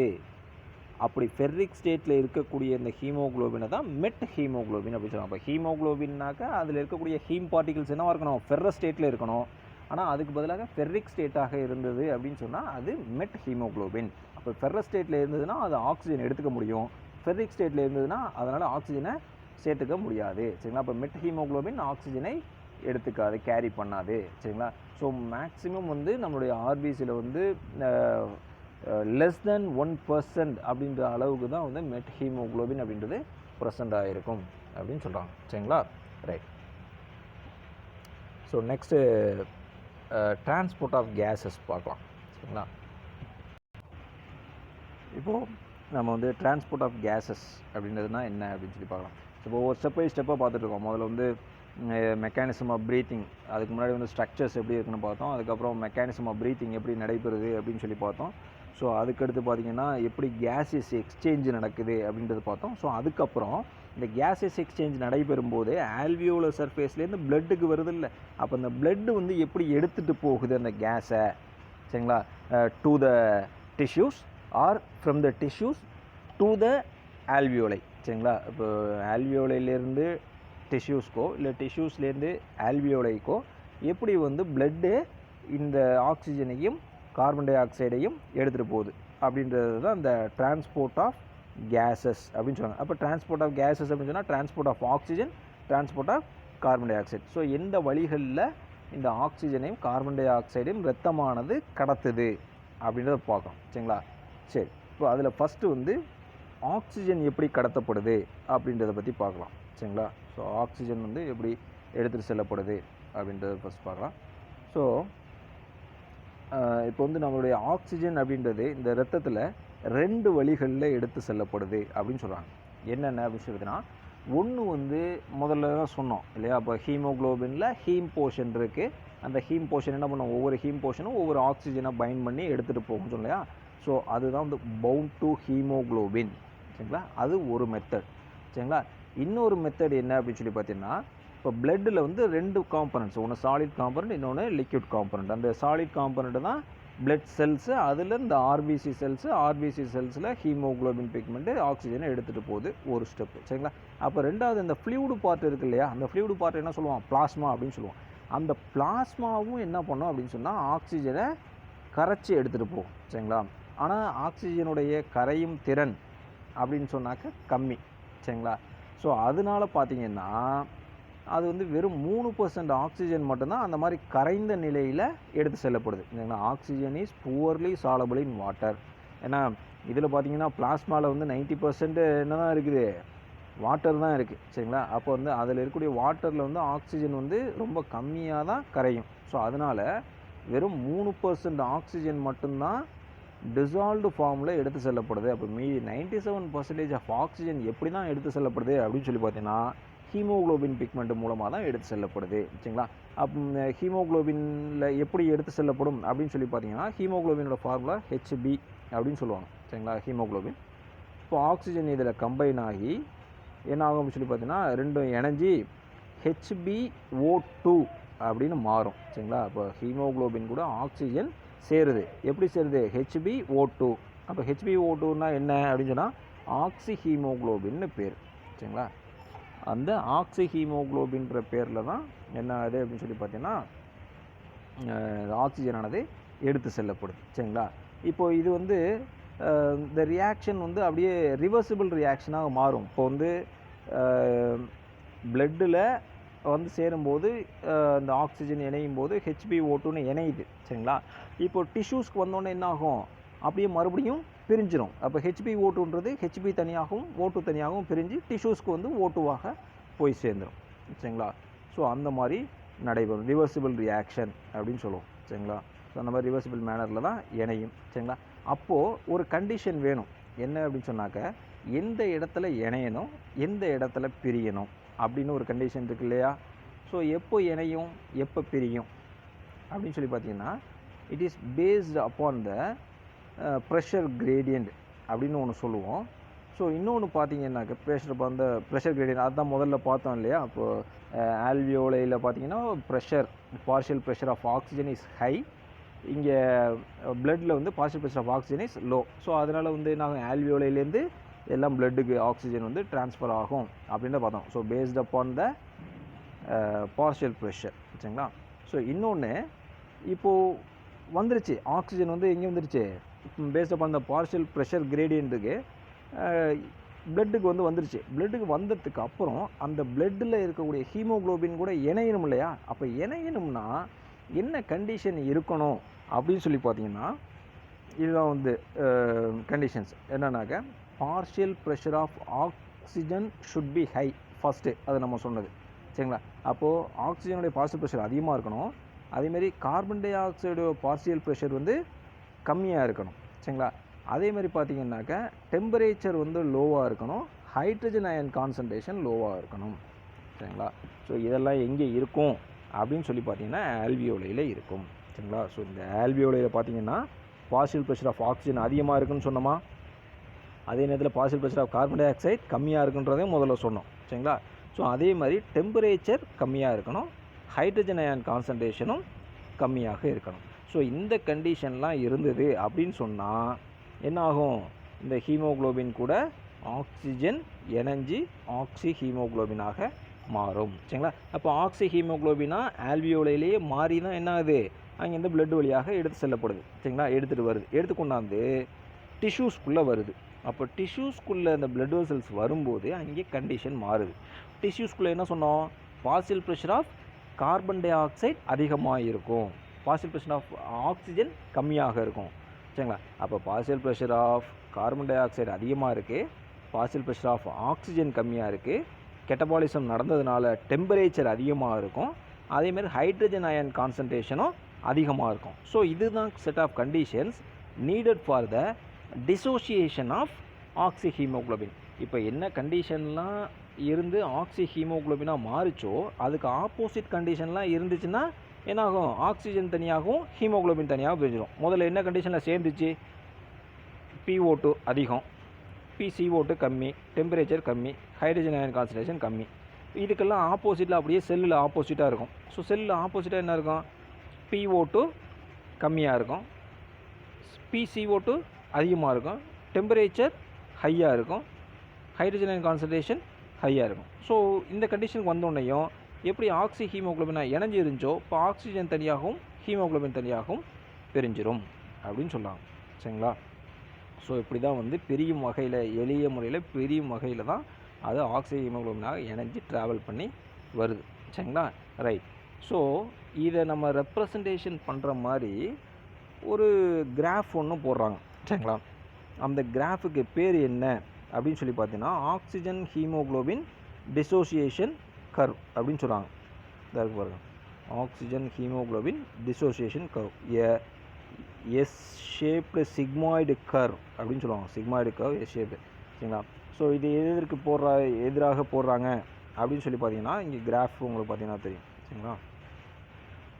ஒன்று வந்து பார்ஷியல் ப்ரெஷர் ஆஃப் ஆக்சிஜன், சரிங்களா? Partial pressure of oxygen in the X axis, அதேமாதிரி percentage of saturation of haemoglobin, சரிங்களா, பைண்டு வித்து ஆக்சிஜன். இப்போ வந்து இதில் என்ன அர்த்தம் அப்படின்னு சொல்லி பார்த்தீங்கன்னா partial pressure of oxygen increase ஆக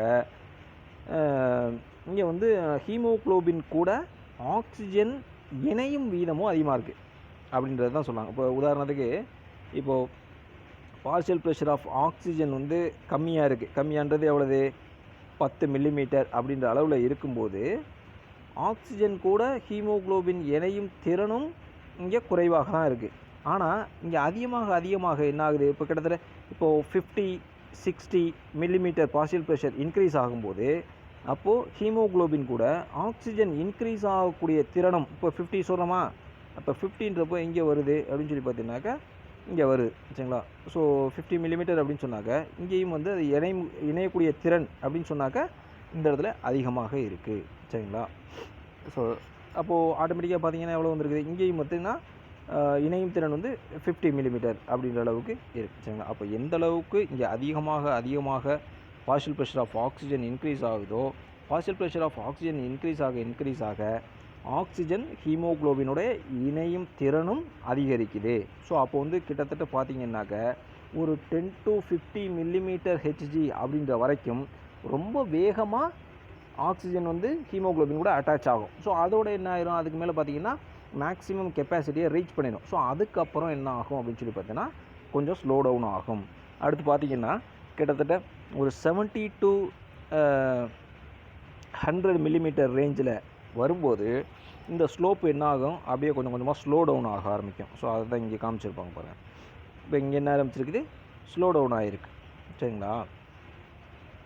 ஏன் இது ஸ்லோ டவுன் ஆகிருக்கு அப்படின்னு சொல்லி பார்த்தீங்கன்னா, இப்போ ஒரு குறிப்பிட்ட அளவு வரைக்கும் தான் என்ன ஆகும் அப்படின்னு சொல்லி பார்த்தீங்கன்னா ஆக்சிஜன் ரொம்ப வேகமாக பைண்ட் ஆகும். ஸோ இப்போ மேக்ஸிமம் பைண்ட் ஆனதுக்கப்புறம் அதுக்கு மேலே பைண்ட் ஆகிறதுக்கு எதுவும் இல்லை.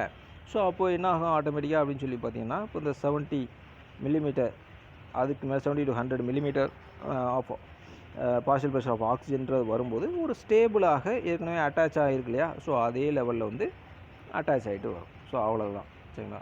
ஸோ இதை தான் வந்து என்ன சொல்கிறாங்க, ஆக்சிஜன் ஹீமோக்ளோபின் டிசோசியேஷன் கர்வ் அப்படின்னு சொல்லுவாங்க. சரிங்களா? ஸோ இந்த வகையில் பார்த்தீங்க அப்படின்னு சொன்னாக்க ஒரு இது 2 மார்க் 3 மார்க் கொஸ்டினில் கேட்பாங்க, what is oxygen haemoglobin curve அப்படின்னு சொல்லுவாங்க. ஸோ அப்படின்னா என்ன அர்த்தம், sigmoid curve obtained when percentage saturation of hemoglobin with oxygen is plotted against PO2. This curve is called oxygen hemoglobin dissociation curve. சரிங்களா? அப்படின்னு சொல்லிட வேண்டியதான். இப்போ நார்மலாக ஒரு 100 ml ஆக்சிஜனேட்டட் பிளட் வந்து நீங்கள் எடுத்து செல்லப்படுது அப்படின்னு சொல்லி பார்த்தீங்கன்னா, டிஷ்யூஸ்க்கு எடுத்து செல்லப்படுதுன்னா அந்த 100 ml பிளட்டில் டிஷ்யூஸ்க்கு வந்து போய் சேர்றது வந்து 5 ml ஆக்சிஜன் போய் சேருது அப்படின்னு சொல்கிறோம். சரிங்களா? இப்போ நார்மலாக ஃபிசியாலஜிக்கல் ப்ராசஸ் நடக்கும்போது இப்போ ஹார்ட் வந்து பம்ப் பண்ணுது அப்படின்னு சொல்லி பார்த்தீங்கன்னா ஒரு 100 ml ஆஃப் பிளட்டை வந்து டிஷ்யூஸ்க்கு கொண்டு போகுதுன்னா அந்த 100 ml 5 ml ஆக்சிஜனை கொண்டு போய் டிஷ்யூஸ்க்கு டெலிவர் பண்ணிடும் அப்படின்னு சொல்லுவாங்க. சரிங்களா? ஸோ அப்படி ஒவ்வொரு 100 mlக்கும் ஒவ்வொரு 5 ml அப்படின்ற அளவில் ஆக்சிஜன் போய் சேருது டிஷ்யூஸ்க்கு. சரிங்களா? ஸோ இது வந்து டிரான்ஸ்போர்ட்டேஷன் ஆஃப் ஆக்சிஜன். சரிங்களா? ஸோ இதே மாதிரி டிரான்ஸ்போர்ட் ஆஃப் ஹீமோக்ளோபின் எப்படி கார்பன் டை ஆக்சைடு எப்படி நடைபெறுது. இப்போ ஆக்சிஜன் நடைபெறதை பார்த்தோம். ஆக்சிஜன் 2 வழியில் தான், ஒன்று வந்து என்னது பிளாஸ்மாவோட கரைஞ்சி போகுது, இல்லைன்னா ஹீமோக்ளோபினோட சேர்ந்து போகுது. இப்போ பிளாஸ்மாவோட கரைஞ்சி போகுது அப்படின்றது அதோடைய கரையும் திறன் கம்மி, அதனால் வெறும் 3% மட்டும்தான் கரைஞ்சி போகுது. மீதி 97% வந்து ஹீமோக்ளோபினோட இணைஞ்சு போகுது. அப்போ ஹீமோக்ளோபினோட இணையிறதுக்கான கண்டிஷன்ஸ் என்ன அப்படின்னு சொல்லி பார்த்தீங்கன்னா, பார்ஷியல் ப்ரெஷர் அதிகமாக இருக்கணும், ஆக்சிஜன் அதிகமாக இருக்கணும், கார்பன் டை ஆக்சைடு கம்மியாக இருக்கணும், ஹைட்ரஜன் அயன் கான்சன்ட்ரேஷன் கம்மியாக இருக்கணும், டெம்பரேச்சர் கம்மியாக இருக்கணும். ஸோ அப்போ அது வந்து ஹீமோக்ளோபின் வந்து ஆக்சிஜனோட இணைஞ்சி ஆக்சி ஹீமோக்ளோபினாக மாதிரி எடுத்து செல்லப்படுது. ஸோ அங்கே டிஷ்யூஸ்க்கு போனோன்னையும் இந்த கண்டிஷன்ஸ் வந்து மாறுது. ஸோ இப்போ அங்கே வந்து partial pressure of carbon dioxide அதிகமாக இருக்குது, ஆக்சிஜன் குறைவாக இருக்குது. அதேமாதிரி பார்த்திங்கன்னா டெம்பரேச்சர் வந்து ஹையாக இருக்குது, அடுத்து ஹைட்ரஜன் அயன் கான்சன்ட்ரேஷன் ஹையாக இருக்குது. ஸோ அதனால் வந்து ஹீமோக்ளோபின்லேருந்து ஆக்சிஜனானது பிரிஞ்சு ஆக்சிஜன் மட்டும் டிஷ்யூஸ்க்கு போயிடுது. சரிங்களா? ரைட். ஸோ இதுதான் வந்து transport of oxygen. Right. Next வந்து transport of carbon dioxide எப்படி நடைபெறுது. இப்போ டிரான்ஸ்போர்ட் ஆஃப் ஆக்சிஜன் 2 வழியில் நடந்துச்சுல, அதேமாதிரி transport of carbon dioxide 3 வழிகளில் நடைபெறுது அப்படின்னு சொல்கிறாங்க.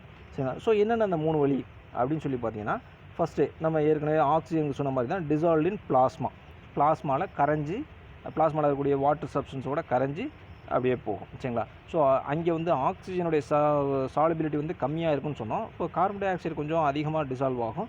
ஸோ அதனால் பார்த்தீங்கன்னா கிட்டத்தட்ட 7 to 10% of carbon dioxide டிஷ்யூஸில் ப்ரொடியூஸ் ஆகிறது வந்து பிளாஸ்மாவில் கரைந்த நிலையில் தான் எடுத்து செல்லப்படுது அப்படின்னு சொல்கிறாங்க. சரிங்களா?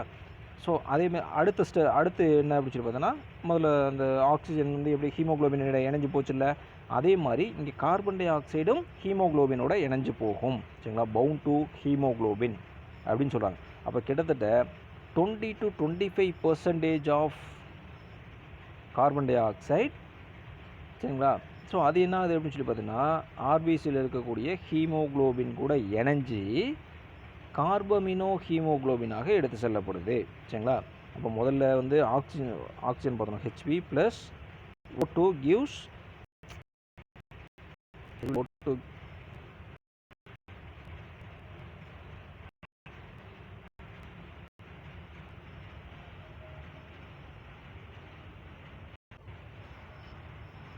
சரி பாருங்கள். இப்போ என்ன சொன்னோம், Hb + O2 gives என்னது HbO2 அப்படின்னு சொன்னோம். அதே மாதிரி இங்கே வந்து Hb ப்ளஸ் என்னது CO2 gives HbCO2 அப்படின்னு சொல்கிறாங்க. சரிங்களா? அப்போ HbCO2ன்றது தான் என்னது, கார்பமினோ ஹீமோக்ளோபின். அதை தான் இங்கே சொல்லியிருக்காங்க. CO2 + Hb gives HbCO2. HbCO2ன்றது நத்திங் பட் கார்பமினோ ஹீமோக்ளோபின். முதல்ல சொன்ன மாதிரியே தான், எப்படி வந்து ஆக்சிஜன் இணையுது பிரியுதுன்னு சொன்னோம் இல்லையா, அதே மாதிரி இதுவும் வந்து ஃபஸ்ட்டு இணைஞ்சிட்டு ஆல்வியோலஸ்க்கு போகும்போது தனித்தனியாக பிரிஞ்சிடும். அப்போ இதுவும் வந்து ஒரு ரிவர்சிபிள் ரியாக்ஷனாக தான் இங்கே நடைபெறுது. சரிங்களா? Reversible reaction. First CO2 + Hb இணைஞ்சு HbCO2 மாறும். திரும்ப இங்கே ஆல்வியோலஸ்க்கு போனதுக்கப்புறம் HbCO2 மறுபடியும் பிரிஞ்சு CO2 தனியாகவும் Hb தனியாகவும் பிரிஞ்சிடும். அப்போ CO2 ஆனது ஆல்வியோலஸ்க்கு போயிடும். இப்போ ஆல்வியோலஸ்லேருந்து CO2 ஆனது வெளியேற்றப்பட்டுவிடும். சரிங்களா? ஸோ இது வந்து பவுண்ட் டு ஹீமோக்ளோபின். இது ரெண்டாவது ஸ்டெப்பு. மூணாவது ஸ்டெப்பு என்ன அப்படின்னு சொல்லி பார்த்தீங்கன்னா, ஆஸ் பைகார்பனேட் அயான்ஸ். ஸோ இதுதான் வந்து இதில் முக்கியமானது. சரிங்களா? இப்போ பைகார்பனேட் அயான்களாக தான் பெரும்பாலும் கார்பன் டை ஆக்சைடு வந்து வெளியேற்றப்படுது அப்படின்னு சொல்கிறாங்க. அப்போ 3 ப்ராசஸில் ஒன்று வந்து ஃபஸ்ட்டு பார்த்தீங்கன்னாக்க பிளாஸ்மாவில் கரைஞ்சி போகுது, 7 to 10% கார்பன் டை ஆக்சைடு அந்த மாதிரி போகுது. அப்போ 20 to 25% கார்பன் டை ஆக்சைடு என்ன போகுது, ஹீமோக்ளோபின் கூட இணைஞ்சி கார்பமினோ ஹீமோக்ளோபின்ற ஃபார்மில் போகுது.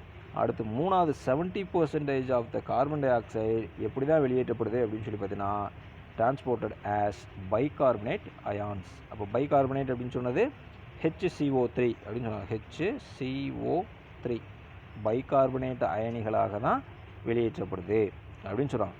ஸோ அப்படி எப்படி வெளியேற்றப்படுது அப்படின்னு சொல்லி பார்த்தீங்கன்னா, depending upon the partial pressure of carbon dioxide. சரிங்களா? அப்போ partial pressure of carbon dioxide தான் வந்து என்ன பண்ணுது, இந்த haemoglobin partial pressure of carbon dioxide, அதே மாதிரி வந்து ஹீமோக்ளோபினுடைய ஆக்சிஜனேஷன் அப்படின்னு சொன்னாங்க. அப்போ ஹீமோக்ளோபின் ஆக்சிஜனோட இணையும் திறனை விட கார்பன் டை ஆக்சைடு வந்து இணையும் திறன் அதிகம். சரிங்களா? ஸோ அந்த அடிப்படையிலையும் இது வந்து பைகார்பனேட் அயன்களாக மாறி போகுது. ஸோ அதுக்கு முன்னாடி சர்டைன் கண்டிஷன்ஸ் வந்து நம்ம தெரிஞ்சுக்கிறோம். என்ன அப்படின்னு சொல்லி பார்த்தீங்கன்னா, ஆர்பிசியை பொறுத்த வரைக்கும் இந்த அதில் ஒரு என்சைம் இருக்கும். என்னென்னாக்க கார்போனிக் ஆன்ஹைட்ரேஸ் அப்படின்னு சொல்லிட்டு ஒரு என்சைம் இருக்குது. அது வந்து ஆர்பிசியில் அதிகமான செறிவில் காணப்படுது. சரிங்களா? அதே கார்போனிக் ஆன்ஹைட்ரேஸ்ன்ற என்சைம் பிளாஸ்மாவில் வந்து கம்மியாக தான் இருக்கும் அப்படின்னு சொல்கிறாங்க. சரிங்களா? ரைட். ஸோ இப்போ வந்து நம்மளோட டிஷ்யூஸில் வந்து partial pressure of carbon dioxide டிஷ்யூஸில் வந்து அதிகமாக தான் இருக்கும். ஏன்னா அது வந்து கெட்டபாலிசம் நடக்குது இல்லையா. ஸோ அது வந்து ரத்தத்தில் கரைஞ்சி என்னவாகுது, பைகார்பனேட் அயனிகளாகவும் ஹைட்ரஜன் அயானாகவும் பிரிஞ்சு வெளியேற்றப்படுது. சரிங்களா? ஸோ இதுதான் வந்து பேசிக் இல்லையா. நம்மளோட டிஷ்யூஸில் பார்ஷியல் ப்ரெஷர் ஆஃப் கார்பன் டை ஆக்சைடுன்றது அதிகமாக இருக்குது. ஏன் அதிகமாக இருக்குது, கெட்டபாலிசம் அங்கே நடக்குது. சரிங்களா? அதுதான் நான் சொன்னேன், குளுக்கோஸ் வந்து ஆக்சிஜன் எரிக்குது, அதனால அதுலேருந்து கார்பன் டை ஆக்சைடு உருவாகுது. அப்போ கார்பன் டை ஆக்சைடோட அளவு வந்து டிஷ்யூஸில் அதிகமாக இருக்குது. அப்படி உருவாகக்கூடிய அந்த கார்பன் டை ஆக்சைடு இரத்தம் வழியாக பைகார்பனேட் அயனிகளாகவும் ஹைட்ரஜன் அயனியாகவும் வெளியேற்றப்படுது அப்படின்னு சொல்கிறாங்க. ஸோ எப்படி வெளியேற்றப்படுது அப்படின்னு சொன்னால், அதுக்கான ஃபஸ்ட்டு ஸ்டெப்பு என்ன அப்படின்றத பார்க்கலாம். ஸோ ஃபஸ்ட்டு என்ன நடக்குது அப்படின்னு சொல்லி பார்த்தீங்கன்னா, இப்போது டிஷ்யூஸில் வந்து கார்பன் டை ஆக்சைடு உருவாகுது இல்லையா. இந்த உருவாகக்கூடிய கார்பன் டை ஆக்சைடு டிஷ்யூஸ்லேருந்து, ஏன்னா டிஷ்யூஸில் வந்து கார்பன் டை ஆக்சைடு அதிகமாக இருக்குல்ல, பிளட்டில் கம்மியாக இருக்குது. ஸோ அதனால் ட்ரான்ஸ்ஃபர் ஆகி பிளட்டுக்கு போகுது. பிளட்டுக்கு போகும்போது அங்கே ஆர்பிசி இருக்குது. அந்த ஆர்பிசியில் இட் கம்பைன்ஸ் வித் வாட்டர். சரிங்களா? அப்போ கார்பன் டை ஆக்சைடு என்ன பண்ணுது, ஆர்பிசியில் இருக்கக்கூடிய வாட்டர் கூட இணையுது. இணைஞ்சு வாட்டரும் கார்பன் டை ஆக்சைடும் இணைஞ்சதுன்னா கார்போனிக் ஆசிடாக மாறும். இது நார்மலாக நடக்கக்கூடிய ரியாக்ஷன். சரிங்களா? So first carbon di oxide from the tissues enters into the RBC, that is because of the PCO2 is high in the tissues. சரிங்களா? ஸோ அதனால் ஆர்பிசிக்கு போகுது. அங்கே ஆர்பிசியில் இருக்கக்கூடிய வாட்டர் கூட இணைஞ்சி அது என்ன மாறுது, கார்போனிக் ஆசிடாக மாறுது. இது யார் மாற்றுறாங்க அப்படின்னு சொல்லி பார்த்தீங்கன்னா, அதுக்கு ஒரு என்சைம் வந்து ஹெல்ப் பண்ணுறாங்க. அவங்க தான் நம்ம முதல்ல சொன்னோம் இல்லையா, கார்போனிக் ஆன்ஹைட்ரேஸ். இப்போ நீங்கள் அதை வந்து பார்க்கலாம் இங்கே இந்த ரியாக்ஷனில் பாருங்கள். சரிங்களா, இப்போது கார்பன் டை ஆக்சைடு வாட்டர் கூட இணைஞ்சி கார்போனிக் ஆசிடாக மாறுது. யார் மாற்றுறாங்க? கார்போனிக் ஆன்ஹைட்ரேஸ்ன்றவங்க மாற்றுறாங்க. சரியா, இப்போ இந்த கார்போனிக் ஆசிட் இருக்கு இல்லையா, இது வந்து அன்ஸ்டேபிள். சரிங்களா, அது வந்து நிலையற்றது அப்படின்னு சொல்லுவாங்க. சரிங்களா, ஸோ அதனால் உடனடியாக மறுபடியும் என்ன ஆகும் அப்படின்னு சொல்லி பார்த்தீங்கன்னாக்க, இந்த மாதிரி பைகார்பனேட் ஆகவும் ஹைட்ரஜன் அயனியாகவும் பிரிஞ்சிடும். சரிங்களா, இதில் வந்து H2CO3 இருக்கா, இதில் இந்த H2ல் வந்து ஒரு H தனியாக பிரிஞ்சு போயிடும், ப்ளஸ் வந்து மீதி இருக்கக்கூடிய HCO3 அப்படின்றது இருக்கும். சரிங்களா, ஒரு H மட்டும் தனியாக பிரிஞ்சு போயிடும். சரிங்களா, ஸோ இப்படி அன்ஸ்டேபிளாக இருக்க காரணத்தினால இப்படி வந்து மறுபடியும் அந்த கார்போனிக் ஆன்ஹைட்ரேஸே என்ன பண்ணும், அந்த கார்போனிக் ஆசிடை பிரித்து பைகார்பனேட்டாகவும் ஹைட்ரஜன் அயனியாகவும் பிரித்து விட்ரும். சரிங்களா, இப்போ இந்த பைகார்பனேட் அயனியும் ஹைட்ரஜன் அயனியும் இரத்தத்தின் வழியாக அப்படியே எடுத்து செல்லப்படுது. எங்கே எடுத்துகிட்டு போகுது அப்படின்னு சொல்லி பார்த்தீங்கன்னா, ஆல்வியோலஸ்க்கு போகுது. சரிங்களா, அப்போ அங்கே ஆல்வியோலஸ்க்கு போகும்போது என்ன ஆகுது அப்படின்னு சொல்லி பார்த்தீங்கன்னா, மறுபடியும் அங்கே ஆல்வியோலஸ்க்கு எடுத்து செல்லப்படுது. அங்கே ஆல்வியோலஸ்க்கு எடுத்து செல்லப்படும் பொழுது அங்கே ஆல்வியோலையில் நமக்கு தெரியும்ல, என்ன partial pressure of carbon dioxide கம்மியாக இருக்குது. இப்போ பிளட்டில் வந்து பார்ஷியல் ப்ரெஷர் ஆஃப் ஆக்சிஜன் வந்து கார்பன் டை ஆக்சைடு வந்து அதிகமாக இருக்குது. ஸோ இந்த கண்டிஷன்னால் ரியாக்ஷன் வந்து என்ன ஆகும் அப்படின்னு சொல்லி பார்த்தீங்கன்னா, ரிவர்ஸ் ஆகும்.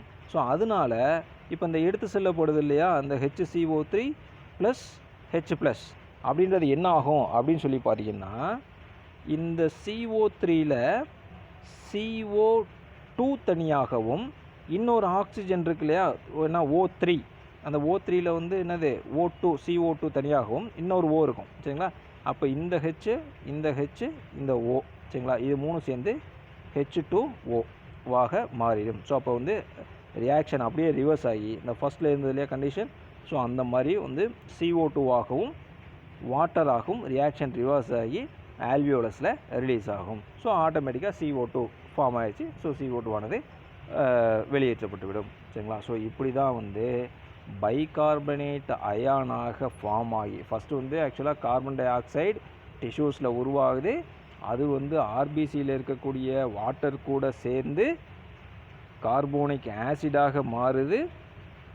சரிங்களா, கார்போனிக் ஆசிட் அன்ஸ்டேபிளாக இருக்கிறதுனால பைகார்பனேட் அயனாகவும் ஹைட்ரஜன் அயனியாகவும் மாறுது. இப்படி தான் வந்து பிளாஸ்மாவில் எடுத்து செல்லப்படுது. அங்கே டிஷ்யூஸ்க்கு போனோடனே partial pressure of carbon dioxide வந்து ஆல்வியோலையில் கம்மியாக இருக்க காரணத்தினால ரியாக்ஷன் ரிவர்ஸ் ஆகி மறுபடியும் இந்த HCO3ல் CO2 தனியாகவும் இந்த ஹைட்ரஜன் அயனி கூட சேர்ந்து மிச்சம் இருக்கக்கூடிய ஹைட்ரஜன் சேர்ந்து வாட்டராகவும் ப்ரொடியூஸ் ஆகிடுது. சரிங்களா, அப்படி தான் வந்து கார்பன் டை ஆக்சைடானது உருவாகி எலிமினேட் ஆகுது. சரிங்களா, ஸோ இப்படி தான் வந்து கார்பன் டை ஆக்சைடு டிரான்ஸ்போர்ட்டேஷன் அப்படின்றது நடக்குது. சரிங்களா, ஸோ இந்த மூன்று வழிகள்லையும் கார்பன் டை ஆக்சைடானது எடுத்து செல்லப்படுது. ஒன்று வந்து டிசால்வ்ட் இன் த பிளாஸ்மா, அடுத்து வந்து பவுண்ட் டு த ஹீமோக்ளோபின், அடுத்து பைகார்பனேட் அயான்ஸாக வெளியேற்றப்படுது. So that's all about the transportation of carbon dioxide. ஸோ நம்மளுடைய நெக்ஸ்ட் கிளாஸில் வந்து ரெகுலேஷன் ஆஃப் ரெஸ்பிரேஷன் பார்க்கலாம். தேங்க்யூ.